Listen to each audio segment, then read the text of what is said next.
जरूरी है। और एक दंत कथा है, और मतलब ये सही कथा है, महाभारत काल का बात है कि एक वैराग्यवती नाम की एक स्त्री थी। वो पूजा पाठ में खूब ध्यान देती थी, और वह पूजा पाठ में खूब ध्यान देती थी तो उसी के बगल में एक चोर रहता था। राजकुमारी थी वैराग्यवती, तो जब वो पूजा करती थी ना तो चोर का ध्यान हमेशा उस वैराग्यवती पे रहता था कि किसी तरह से इसका सोने का चैन वगैरह ले लेते ना तो बहुत अच्छा होता।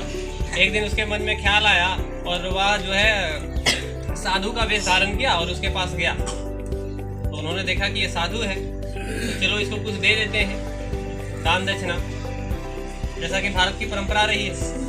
तो वो बोले कि नहीं, एक बात बताओ कि आपने कभी दीक्षा लिया है कोई गुरु से? आपके कोई गुरु हैं?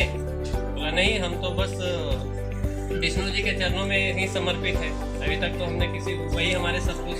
बोला नहीं, फिर भी कोई गुरु से कोई दक्षिणा लिया है? बोला नहीं।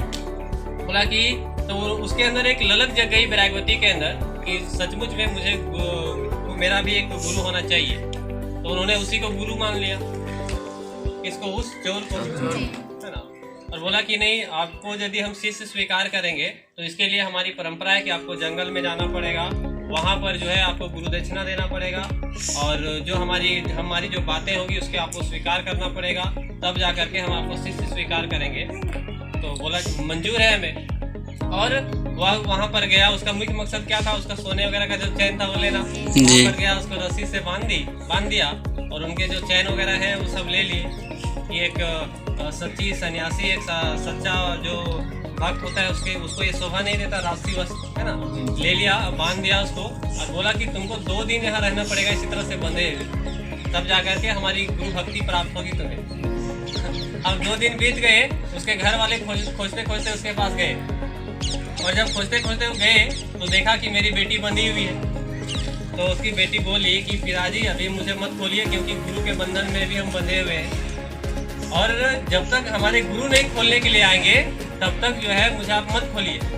पिताजी ने बहुत रिक्वेस्ट किया, ये नहीं माने। फाइनली हुआ क्या कि पिताजी हार गए, बोले ठीक है आपके गुरु आएंगे। क्योंकि वो विष्णु की बहुत बड़ी भक्त थी तो विष्णु जी को टेंशन हुआ, तो उन्होंने नारद जी को भेज दिए कि जाओ और उसको समझाओ कि वो चोर है, उसके चक्कर में रहेगी तो बंधे रह जाएगी, है ना। तो नारद जी आए तो ये देख के बहुत खुश। कौन? पहली बार नारद जी का दर्शन जी। तो अपने गुरु जी को बहुत ही मन ही मन प्रणाम किया, क्योंकि नारद जी का दर्शन किसके वजह से हुआ?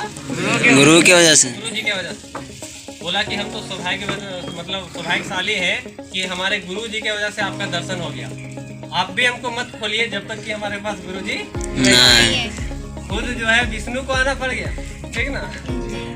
और जब विष्णु जी आए तो बोला कि मुझे आपको कि तुम मत रहो, यहाँ पर रहो। तो जो जिसको आप गुरु और साधु मान रहे हैं वो जो है वास्तव में चोर उचक्का है ना। चलो हम तुमको बंधन से मुक्त करते हैं। बोला ना, हमको तो गुरु ही बंधन से मुक्त करेंगे। और वो फिर से मन ही मन खुश थी कि उस गुरु के वजह से डायरेक्टली अब जब वो जिद कर गई तो विष्णु जी जो थे बोले कि उसी को लाना पड़ेगा। नारद जी गए, उसको पकड़ के लाए। अब क्या है, उसके बाद उसको खोला गया। अब जैसे आप पढ़े होंगे ना कबीरदास के दोहे जी, कबीरदास के दोहे जो है उसी से रिलेटेड, उसी दवन से लेकर के कबीरदास ने दोहा लिखा है। जब उसको खोला गया ना तो उसके पास 3 लोग थे, अब 2 लोग थे, 2 देवता थे और एक गुरु। उसी में वो कविते बनाए हैं कि गुरु गोविंद दो खड़े काके लागू बलिहारी गुरु आपने गोविंद दियो बताए। वो डॉट में पड़ गई कि हमें किसका चरण पहले छू, विष्णु जी का या फिर गुरु का। क्योंकि तो उसके मन में ख्याल आया कि यदि ये मेरे गुरु जी ना होते तो आज हम ये विष्णु जी का भी दर्शन नहीं कर पाते। तो प्राचीन समय से ही गुरु की परंपरा भारत में रही है। ये सतयुग से लेकर के अभी तक रही है और आगे भी रहेगी।